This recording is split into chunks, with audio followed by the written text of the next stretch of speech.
Welcome to the Rock Music Alliance interview sessions. I'm your host, Cole Coleman, along with keyboardist Claudio Pesavento of Mahogany Rush and the Chris Squire Band. On our show today, you know him as the founder of the Metal Hall of Fame, but he's also an accomplished drummer and the pioneer of healing art of drum techniques and more. Welcome to our show, Pat Gesualdo. Hey guys, how are you? Doing good, Pat. Thanks for taking time to come on. I've been looking forward to talking to you about all this. So, Pat, we are just a week or two away from the next Metal Hall of Fame Gala. Tell us about this year's event and who this year's inductees are. Yeah, for sure. Well, first of all, thank you so much for having me on your show. It's a great honor. Happy New Year. Thanks. Happy New Year. Yeah, Happy New Year, right? To all of us. And, let's hope it's off to a good start. It's off to a metal start, right? Absolutely. I've got the theme this year, Pat. The theme for the new year is Thrive in 25. Oh, I like that. So yeah, the gala this year, we're at a new venue. We're at the Grand Theater in Anaheim, which I believe used to be the M3. And so we're doing it there, and then we're doing a pre-party before the gala at the House of Blues. So that's going to be pretty exciting. And the inductees this year it's just great. We have Ricky Rocket. We're doing a tribute to Dimebag for like a 20th anniversary celebration of life, actually. Excellent. Yeah, so important. And Rita's going to be there to behalf. Yeah. And of course, we have Alyssa White-Glute from Arch Enemy. We have Doyle from the Misfits. We have Life of Agony. We just added Tony McAlpine, which is great, right? A great guitar wizard. Cannibal Corpse. So it's going to be a really, really tight show for sure. We have Dangerous Toys. We have yeah. So it's going to be a great show. Man. Yeah, it's bigger and better all the time. Now, who's going to be performing live? I believe Kill Devil Hill will be there. Some of the inductees will be playing as well. I know Ricky Rocket will be playing in the All-Star Jam. So, and then we'll still probably get a couple more people too as the week goes on. Kill Devil Hill is the band that the bass player from Pantera has with, Cole? Yeah. I've heard the name. Yeah, and then what's his name was Vinny Appice was playing drums and guitar what's his name? Dewey is singing, right? Dewey? Yeah. Yeah. So Pat, how long has the Metal Hall of Fame been around now? 9 years. Next year is the big 10-year anniversary. 2026. Right. Did you manage to do any performances or events during the pandemic?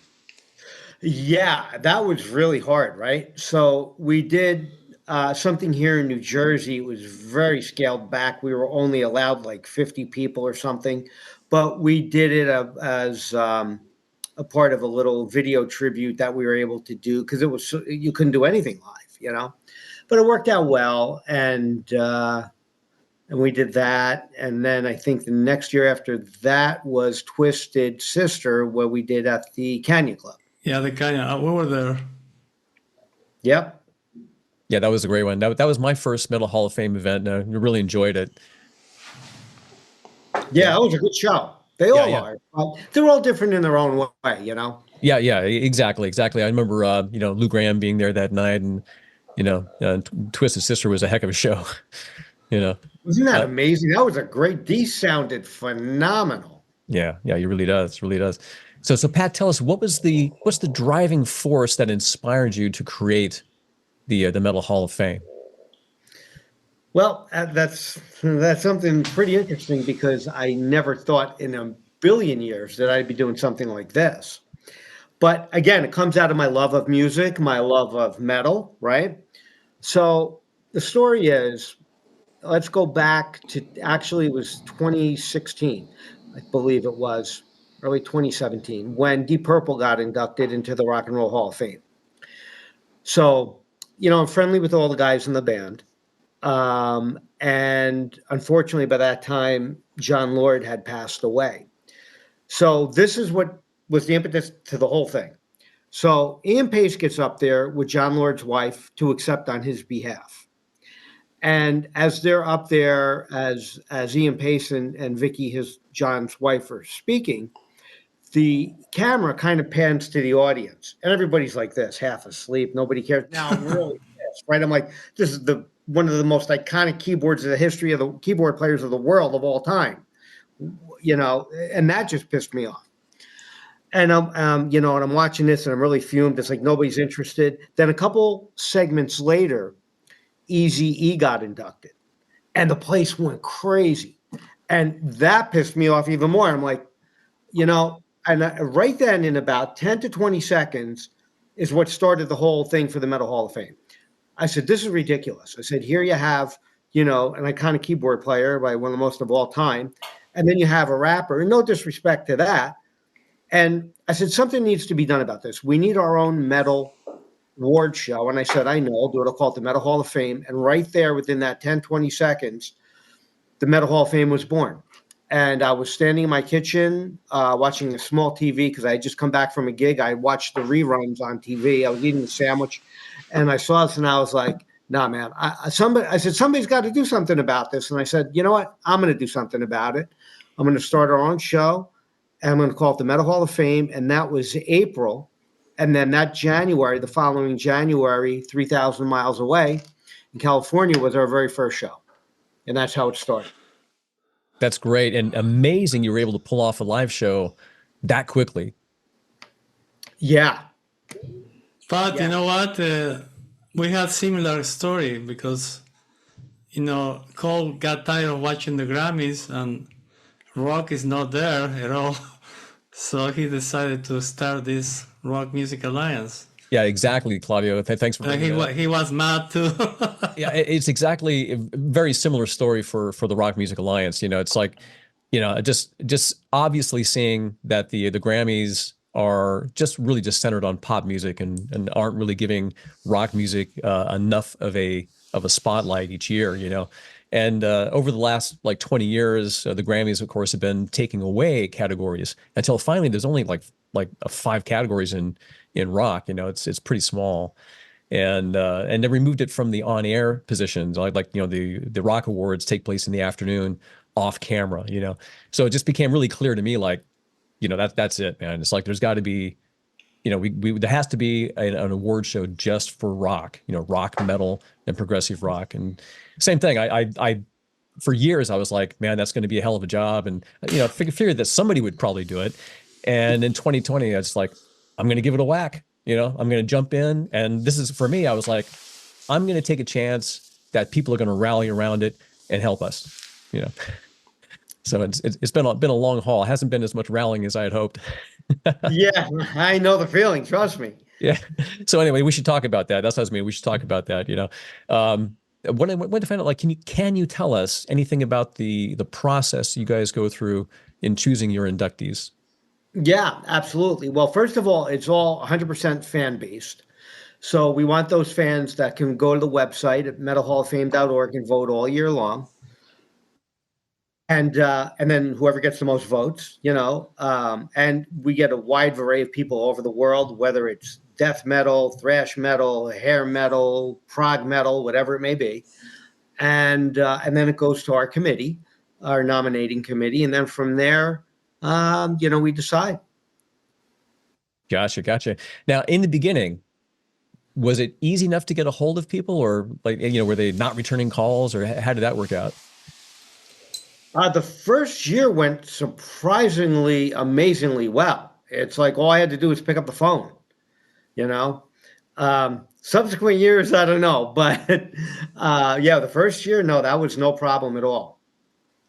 Yeah, that's cool. That's cool, man. Yeah, Pat, I came across a story in reading about you online. I came across a story that the Rock Hall of Fame people actually were giving you a hard time. It was about a year or two ago. Is that true? And what was that all about? Oh, that is true. Yeah. Because, I had originally contacted them and I said, look, there could be a Metal Hall of Fame inside the Rock and Roll Hall of Fame. Right. It's a little bit different, but it makes sense. So let's do it. So they're like, no, Pat, go ahead, go try, go do your own little award thing. That's fine. And I'm like, well, that sucks, but you guys don't want to join me. I'm like, okay, I'll do it. And then like a couple years later, they called me up and told me what I can go do to myself.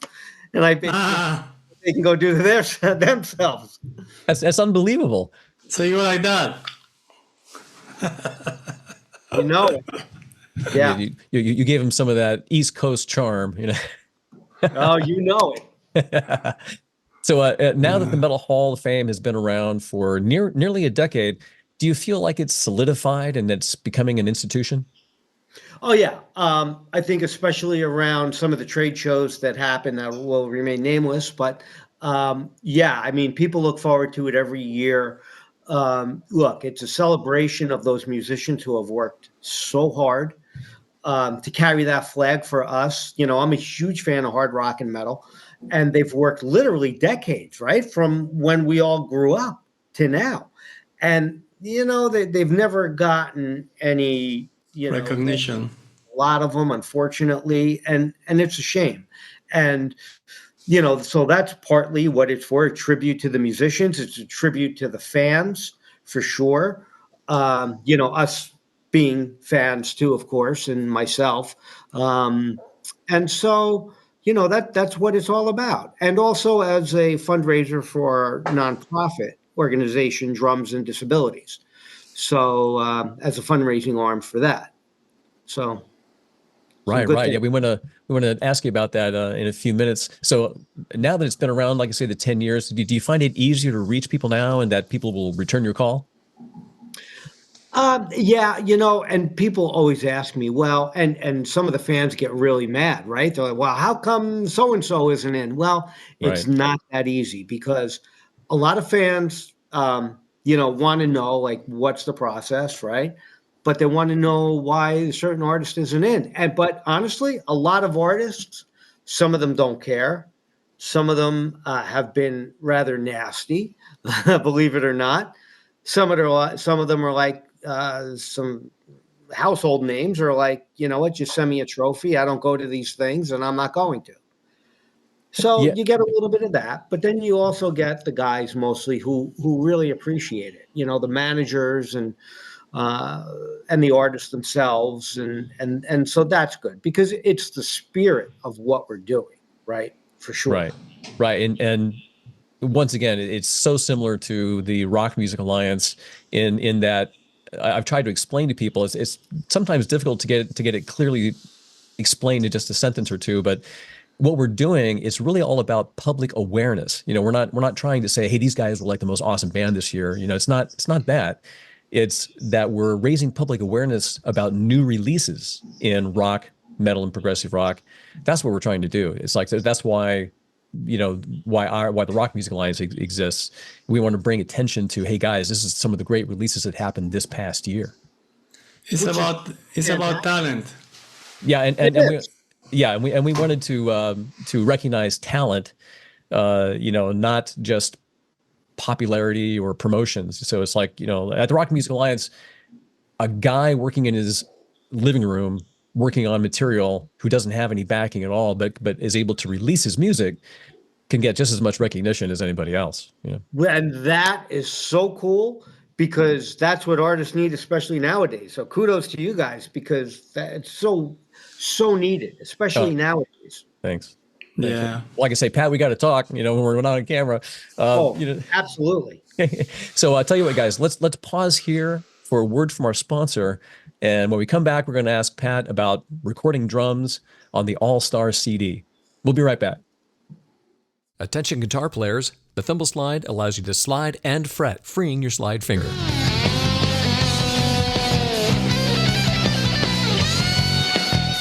The Thimble Slide is a mini guitar slide designed to be worn on the tip of your finger, about halfway down your fingernail. When worn there, you can still bend your finger, and most importantly, it's allowing enough of your fingertip through so you can still press the guitar strings.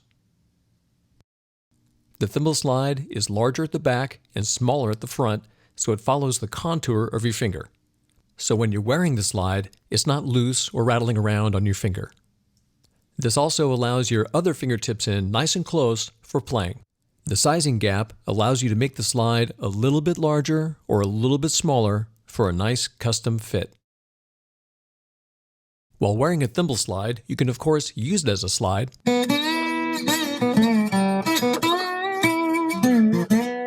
But more importantly, you can still press the strings while wearing it. So you can play chords, play lines, bend notes. Really, you can still do all the things that you need to do to keep playing guitar while wearing it. You don't have to take it off.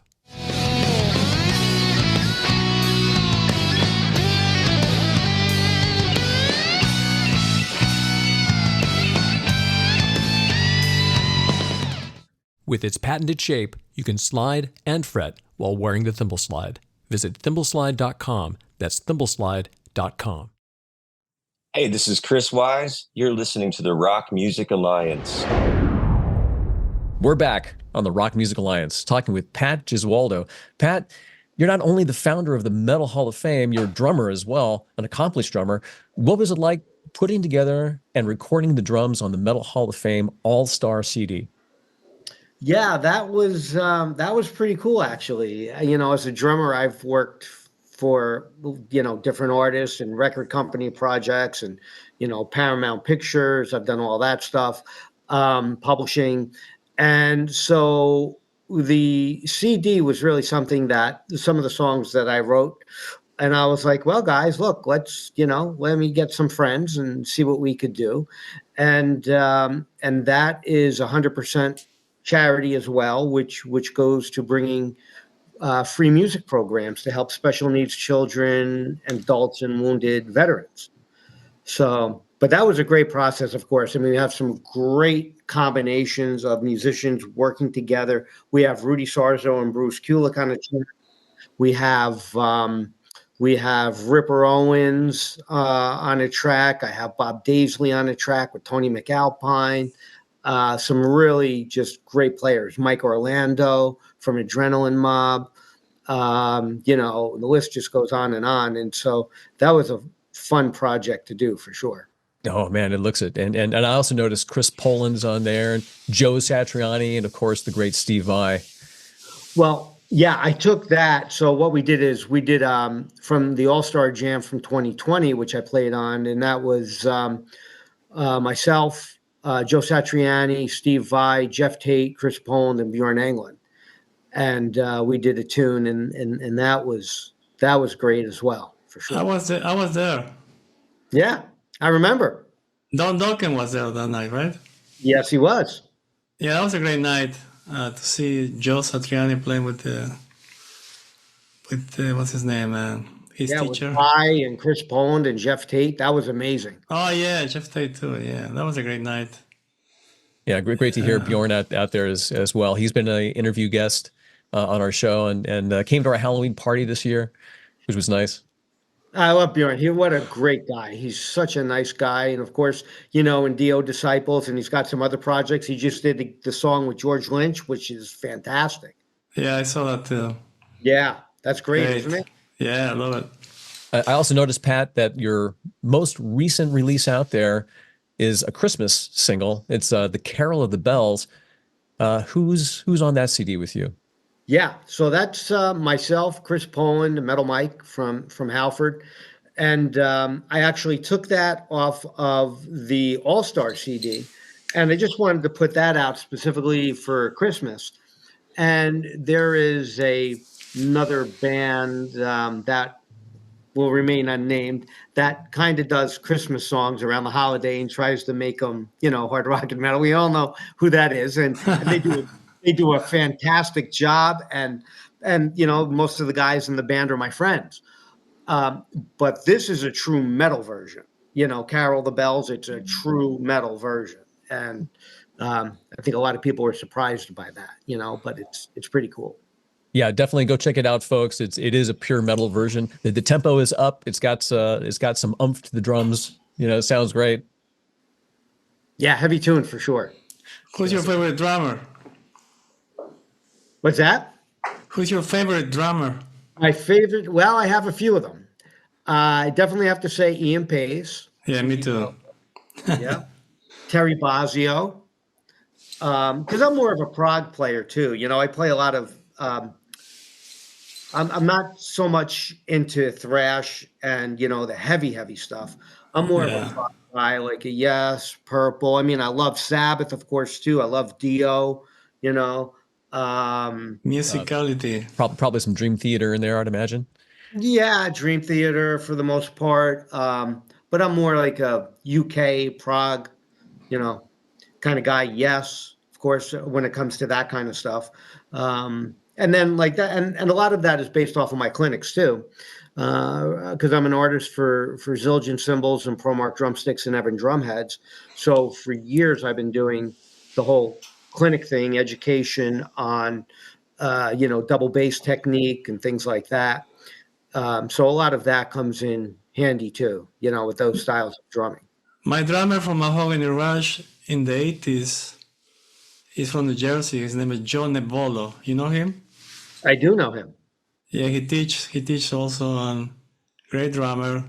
He just came to play with us because the other drummer we have, he was busy and he just wrote everything on sheets and then just was reading. And sometimes the chairs fly because we're playing outdoor shows, and then they had to tape it up, whatever. But yeah, he's a nice guy and I'm still in touch with him. We did like at least maybe 5 tours together. Yeah, That's great. Yeah. We still Ray Bone and what's the other band? And Montrose. Uh-huh. Yeah, that was in the 80s. Yeah, I remember that. Yeah. So that's why I said, because you're from New Jersey and he's from New Jersey too. No, he's from Queens actually, but I don't know. He's from Queens or from New Jersey? I forgot. I think a little bit of both. Yeah. Yeah, Pat, let's focus on that for a minute. Take us back to your beginnings and, where were you actually born and raised? Yeah, well, so I was born in Jersey, of course. I'm a lifelong resident, looking to get out to California at some point, which I do, now and again, of course. I love California, I love Santa Monica, and Italy as well. But I'm from a town called Avenel, New Jersey, a very small town in Woodbridge Township. It's the same township where Bon Jovi started. John was in Sayreville, just a few stops down the exit there. And, he's a little bit older than me, so I wasn't able to really, get into that whole scene that he was in, because he is like, a few years older than me. But yeah, so from Avenel, very small town, a metal town for sure. And that's where I just started, hammering out everything I was going to do. Of course, that I think that ties right into the DAD program, Drums and Disabilities, and the whole drum therapy thing. And that started because, I had a severe battle with a disability myself as a child. Yeah. What happened? I wasn't aware of that. What happened? Yeah. So originally the doctors thought I had cerebral palsy. Thank God I didn't, and thank God I don't. But I tried to speak at 4 years old. I wasn't able to speak. I had no fine motor skills, no coordination. I couldn't even do like this with my hands, right? And I was also severely dyslexic, so I couldn't read or write. But I wanted to be a drummer, and nobody could help me. So I had to teach myself how to play the drums, how to read. Of course, the love and support of my family and a very few special teachers in school, because without them, I don't know where I'd be today. And that's, the DAD program is a tribute to them for sure. And so by learning the rhythms and patterns of drumming, which was, very difficult, it took me 1 full year just to coordinate my left hand and my left foot to come down at the same time. 3 hours a day I would try for 1 year. So that's how hard it was for me. And then, of course, trying to learn to read and write and speak was extremely difficult. But the patterns of drumming and the repeated exposure to the rhythms of patterns of drumming retrained the synapses in my brain. So basically, what happens is if you look at it, if you think of a neural fibers that connect the brain from one side to the other, think of it as one string, right? And when somebody has disability or a disability or several disabilities, it's like that string is cut and there's gaps. So when the neurons go through, they kind of just fall in between the cracks as opposed to communicating from one side of the brain to the other. And the gaps in the thought process is what leads to some of these disabilities. Well, drum therapy, make a long story short, basically brings these neural fibers together as one again. And that's wow. How it works. That's great. That's great. It's interesting. I mean, you definitely discovered a technique, for rewiring your brain, for that to happen. Congratulations, man. Oh, thank you. Yeah. And that, I didn't know at the time what I was doing would lead to drum therapy, decades later. And, I have the DAD program in over 15 countries where I train and certify psychologists, brain surgeons, occupational therapists, physical therapists, behavioral therapists, drummers, as drum therapists. So I'm the only one in the world. The DAD program is the only one in the world that can train and certify somebody as a drum therapist. Right. And then Pat, what's the acronym again? You're saying DAD. It's DAD, DAD, drums and like drumming, drums and disabilities. Drums and disabilities, right? Drums and disabilities, right? And that's the same or similar to the healing art of drums. You use the healing art of drum techniques in that program. Yeah, the healing art of drum therapy. Yeah, I have a book with Alfred Music Publishing, the biggest music publisher in the world. Oh, congratulations, man! Thank you. And my book is geared towards helping doctors and teachers and drum teachers teach their special needs students. And even with the DAD program, and drum therapy, it's all about those little boys and girls and those families. It's never ever about me. I was one of those kids. Nobody was there for me or my family, so I know firsthand how hard it is. With the DAD program, I also do a lot of advocacy. So I'll write special education programs for the kids in schools. If a parent contacts me, I have a very extensive background in that as well. I wrote the first law in the country to help expand protection to disabled children. A lot of senators and congressmen throughout the country will call me to help them write special needs legislation. And lawyers have sought me out to help them with very high profile cases where a child or an adult has had some kind of an issue against them because they are disabled. And I've led the teams on that. Judges have reached out to me to help them. The Pentagon and the Department of Defense have hired me to train military mental health directors so I can train them in drum therapy so they can help wounded troops. So yeah, there's a lot going on there for sure. That's amazing. Yeah, it is. It is amazing. Congratulations on all that, man. I didn't know this. Yeah, you've become very well connected. Yeah. It's a miracle. Yeah, I tell you, I am just so grateful to be able to return what I was so fortunate to have received, and shame on me if I don't do anything about it. And that's how I look at every day, right? Exactly. Well, you're doing it, Pat. You're doing it. You can breathe a little sigh of relief there because you're making a difference. That's for sure. I hope so. And again, it's never ever about me. By the time I was in junior high school, I beat all my disabilities 100%. How many people, especially with the severity of what I had, how many people are able to say that? Yeah. It's just, I'm just. It's incredible you'll be able to share that with everybody, because that's when when I had cancer. I say when I come back from the dead, I want just to inspire other people to get through it. It's amazing. How are you feeling? How have you been? Oh, me, I'm doing good. I have to watch out what I eat and all the stuff. But I always try to inspire people. They're going through hard times, like with illness, and that's a big, for me, it's a big thing to do, because I that's what I promised when I survived. I died, basically. I went to the light and come back. So that's what my mission after that was, just to inspire and help people that are going through the same thing, That's Just amazing. amazing. Good Yeah, for it you. is. Yeah, Yeah. Claudio, I got to ask you. I mean, did it? You actually see the light? I mean, is it really? I died. They pronounced me dead. Yeah. I know, but I die did and you come actually back. see? You actually see the light and all that? Yeah, I see the light. I see Jesus at the end of the tunnel too. That's incredible. Yeah, I didn't know that. He was looking at me. Wow. Yeah, that's crazy. Because I asked the doctors, because when I wake up, the doctors they scream and say, "He's alive!" You know, like they were clapping and screaming.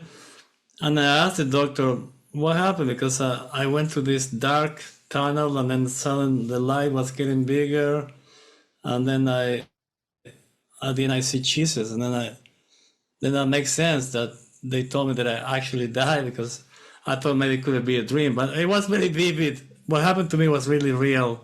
I was like awake until I saw Jesus, and after that, I remember waking up, and that's it. Yes, that's amazing. That is amazing. Yeah, Yeah, that hopefully we can make with the whatever time you got left on the planet. I hope we can get some good stuff accomplished, Claudio. Well, the thing is like life is a gift. You have to really enjoy every day, the simple things in life, because we always get caught up with all the what's going around. You always have to do stuff for people just so they can approve you and tell you, "Oh, you're good." You have to be happy with yourself. You can't just always rely on, you know what I mean? You have to be you have to love yourself so you can love everybody else, basically. That's Well what said. that's what I learned most. That life is very simple. It's a lot of crap going in there, but around the world that you cannot control. But at least from yourself, you can do something to create the energy to inspire people, because not everybody believes on this kind of stuff. So basically, they had to go through it in order. It's like when you tell somebody, "Hey, how the apple taste?" They had to bite it. They can look at the apple, but until they eat it, they don't know how it tastes. Yeah. Same thing with that. I cannot convince people of things, but some people they get inspired, and then a lot of people doing great. It's just because for some reason, when I come back from the dead, I have a different energy. Something about me that was totally changed. And you felt it, right? Yeah. I have all these blessings, and I see angels, around me, telling me it's gonna be all right. That's how I survive. Otherwise, because a lot of people when they get sick, they give up. But if you have some kind of hope spiritually, you can be connected to that. Yeah, it takes a little hope. It does take a little hope, I think. And the body, we're all gonna die anyway. The body is like it's just like it's like a car, it's a car, But you're so lucky, especially nowadays with all the craziness that's going on. Oh yeah. All the hate. So you know what, Oh man? yeah. I'm a blessed child. That's for sure. Good for you. Yeah, thank you. Well, guys, we're coming up to the end of our time, but if there's anything else you guys want to get in there before we go, I've got. Let's talk more about the award show, probably about. Yeah, well, I got just a couple questions here, real quick. We'll do that in a sec, Claudio. I wanted to ask about the new year. Like any new projects coming this year, maybe more CDs. What's happening in 2025.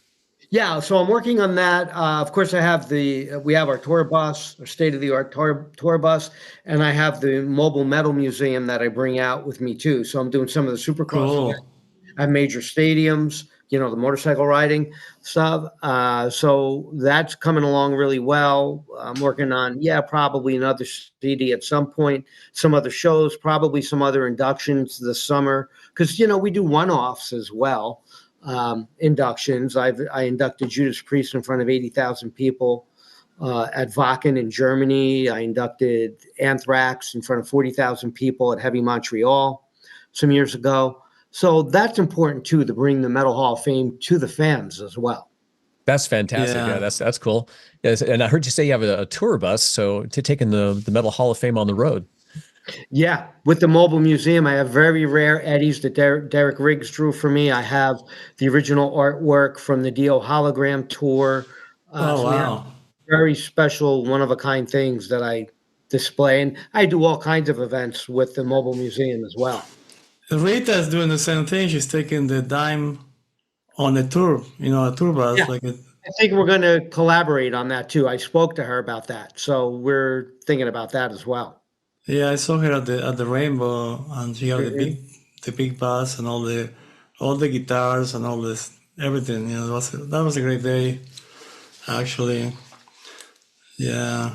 Very cool. Well, hey, once again, we got the Metal Hall of Fame Gala is just a week or so away. Once again, just tell us where it's going to be again. Yep.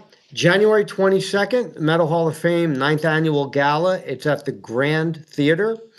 Red carpet starts at 7 o'clock. The show starts at 8. But then there's a pre-party about a mile away at the House of Blues in Anaheim. And that's from 4 to 6:30. There's no charge for that. Everybody can come. That's a Rocka Vodka tasting. And I think Ghost Tequila will be there as well. Yeah, that's cool. So you can go to the House of Blues pre-party. Just go to the House of Blues. There's no charge. Yep. Okay. Who's going to be in the All-Star band? We're keeping that a secret for now. Okay, good. And what about now the Hall of Fame itself, the Hall of Fame Gala? Where do people get tickets for that? Yeah, metalhalloffame.org. They can go right there, buy the tickets. And 100% of what we do goes to helping bring free music programs to special needs children and adults and wounded veterans. So it's for a great cause. Terrific. Now, what websites, once again, I heard you say, metalhalloffame.org. What websites should people go to find out all the details they need? Yeah, they can go to metalhalloffame.org or my own website, Gesualdo.net. It's PATGESUALDO.net, and everything. All my projects are there, from the DAD program, the Metal Hall of Fame, the books, everything is there, drum therapy. So that's like the main resource. How about social media? You got all that going on? Yeah, Facebook is the same thing. Metal Hall of Fame, Pat Gesualdo. Yep, Instagram. Right, and you got details will be posted there too. Yep. Okay, great, man, great. Well, people listening, definitely check out Pat and his pages, and find the Rock Music Alliance, the social media too. Join us there. We're on Instagram. Claudio does a lot of our posting on there, so be sure to check all that out. And well, guys, that really does bring us to the end of our time today. Unless anybody's got another thing they want to add. Anybody? I'm good. Thank you so much. I appreciate it. All right, man. Yeah, Pat, thanks very much for being our guest today on the Rock Music Alliance, man. My pleasure. Thank you. I'm Cole Coleman, and for Claudio Pesavento, the Rock Music Alliance, and the RMA Awards, thanks for watching and listening. Visit us at rockmusicalliance.com and check out this year's RMA Awards for rock, metal, and progressive rock music.